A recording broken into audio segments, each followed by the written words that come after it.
എൻ്റെ ഡെസ്കിൽ ചെറിയൊരു മോഡിഫിക്കേഷൻ്റെ ഭാഗമായിട്ട് ഞാൻ കുറച്ച് ക്രാഫ്റ്റ് ഐറ്റംസ് ഒക്കെ നോക്കി വെച്ചിട്ടുണ്ട്. അതിൻ്റെ അകത്ത് നമ്പർ 1 ഓഫ് ക്രാഫ്റ്റ് ഐഡിയ ആണ് ഇത്. ഇതിൻ്റെ പേര് വൈറ്റ് പെൻ ഹോൾഡർ എന്നാണ്.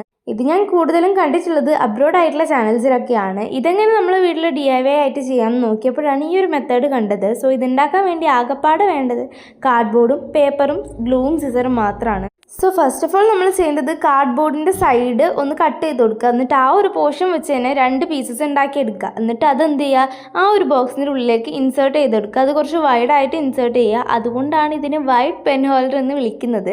ഇതിൻ്റെ ഫൈനൽ ലുക്ക് കണ്ടപ്പോൾ എനിക്കൊരു തൃപ്തി ഉണ്ടായിരുന്നില്ല, കാരണം ഒരു ഫിനിഷിങ് അത് ഉണ്ടായിരുന്നതേ ഇല്ല. അങ്ങനെ ആ കാർഡ്ബോർഡൊക്കെ ഒന്ന് കവർ ചെയ്ത് കൊടുക്കുക ആദ്യം തന്നെ. എന്നിട്ട് ഗ്ലൂ വെച്ച്, അതായത് വൈറ്റ് ഗ്ലൂ യൂസ് ചെയ്യുന്നതായിരിക്കും കുറച്ചും കൂടി നല്ലത്. ഞാൻ ഫെവി കൊണ്ട് വെച്ചൊന്ന് ചെയ്തുകൊണ്ട് തന്നെ അതിൻ്റെ സൈഡിൽ നിങ്ങൾക്ക് കാണാൻ പറ്റും ഒരു യെല്ലോ കളറ്. സോ അതാണ് ഒരു പെർഫെക്ഷൻ്റെ കുറവായിട്ട് തോന്നിയത്. പിന്നെ ഉള്ളിലൊന്നും ഞാൻ പേപ്പർ വെച്ച് കവർ ചെയ്തിട്ടുണ്ടായിരുന്നില്ല. എന്തായാലും കുഴപ്പമില്ലാത്ത രീതിക്ക് കിട്ടിയിട്ടുണ്ട്. നിങ്ങൾക്ക് ഇഷ്ടമായോ ഇല്ലയോ എന്നൊന്ന് കമൻറ്റ് ചെയ്യുക. പിന്നെ നമ്മുടെ ന്യൂ ബാക്ക്ഗ്രൗണ്ട് എങ്ങനെയുണ്ടെന്നൊന്ന് കമൻറ്റ് ചെയ്യുക. അപ്പോൾ ഇന്നത്തെ വീഡിയോ ഇത്രയേ ഉള്ളൂ. ബൈ.